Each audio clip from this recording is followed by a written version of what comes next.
بسم اللہ الرحمن الرحیم۔ فرعون اور اس کی خادمہ۔ حضور اکرم صلی اللہ علیہ وسلم معراج میں بیت المقدس کی طرف جاتے ہوئے مصر کے قریب ایک مقام سے گزرے تو انہیں نہایت ہی اعلیٰ اور زبردست خوشبو آنے لگی۔ آپ صلی اللہ علیہ وسلم نے حضرت جبرائیل علیہ السلام سے پوچھا کہ یہ خوشبو کیسی ہے؟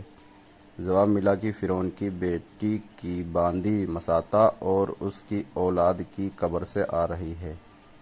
پھر حضرت جبرائیل علیہ السلام نے اس کا قصہ بیان کیا۔ مساطا فرعون کی بیٹی کی خادمہ تھی اور وہ خفیہ طور پر اسلام لا چکی تھی۔ ایک دن فرعون کی لڑکی کو کنگھی کرتے ہوئے اس کے ہاتھ سے اتفاقاً کنگھی گر پڑی۔ وہ اٹھانے لگی تو اس کی زبان سے بے ساختہ بسم اللہ نکل گیا۔ اس پر شہزادی نے کہا، تو نے یہ آج عجیب کلمہ بولا، رب تو میرے باپ فرعون ہی ہیں، تو پھر تم نے یہ کس کا نام لیا؟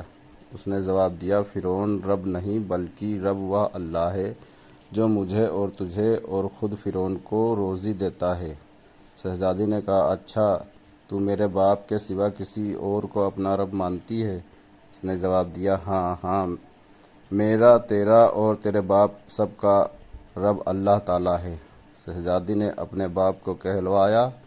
وہ سخت غضبناک ہوا اور اسی وقت اسے دربار بلوایا اور کہا کہ تو میرے سوا کسی اور کو اپنا رب مانتی ہے؟ اس نے کہا کہ میرا اور تیرا رب اللہ تعالیٰ ہے جو بلندیوں اور بزرگی والا ہے۔ فرعون نے اسی وقت حکم دیا کہ تانبے کے جو گائیں بنائی جائیں، اس کو خوب تپایا جائے اور جب بالکل آگ جیسی ہو جائے تو اس کے بچوں کو ایک ایک کر کے اس میں ڈال دیا جائے، آخر میں خود اسے بھی اس میں ڈال دیا جائے۔ چنانچہ وہ گرم کی گئی۔ جب آگ جیسی ہو گئی تو حکم دیا کہ اس کے بچوں کو ایک ایک کر کے اس میں ڈالنا شروع کرو۔ اس نے کہا، بادشاہ ایک درخواست میری منظور کرو، یہ کہ میری اور میرے بچوں کی ہڈیاں ایک ہی جگہ ڈال دینا۔ اس نے کہا، اچھا، تیرے کچھ حقوق ہمارے ذمے ہیں اس لیے یہ منظور ہے۔ اس کی دونوں بچیاں اس کی آنکھوں کے سامنے اس میں ڈال دی گئیں اور فوراً جل کر راکھ ہو گئیں۔ پھر سب سے چھوٹی کی باری آئی تو جو ماں کی چھاتی سے لگا ہوا دودھ پی رہا تھا، فرعون کی سپاہیوں نے اسے گھسیٹا تو اس نیک بندی کی آنکھوں تلے اندھیرا چھا گیا۔